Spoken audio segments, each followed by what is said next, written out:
What's next for X, or the app more widely known as Twitter? It's difficult to tell, but sorting it out with us is best-selling author Walter Isaacson.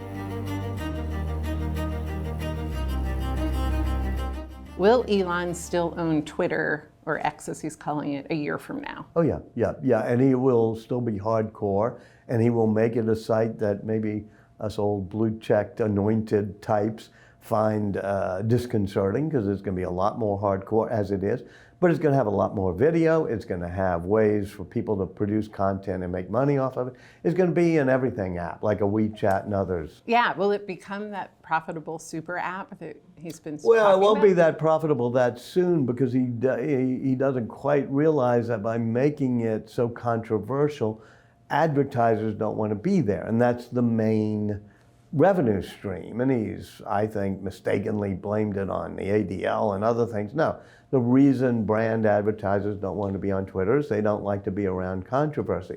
So I think it would take a while before subscriber revenue and user payments will supplant the advertising that he's lost, and maybe some of that advertising will come back, but it's going to take a while. There's a moment in the book where you kind of ask Elon why Twitter, and he admits that it was sort of off-brand for him at the beginning, or he thought it was, in terms of how he normally has a grand mission behind becoming a spacefaring species. Yeah, exactly. Or completely changing our energy sources. But then he says he's kind of come around to the idea that it does have a grand mission behind it, but he doesn't actually make a very convincing argument about that. Maybe that's my fault, but I was certainly not convinced. And so you can tell in the book, he says it'll help save democracy by opening the aperture of free speech. And even we're at the Gigafactory in Austin talking about this with some of his friends, people like Ken Howery and some others who are somewhat conservative friends of his. And they're saying, isn't it a little bit more complicated than that? That, having more free speech doesn't totally mean democracy is safer. And I'm a believer in free speech, but I also believe that if you're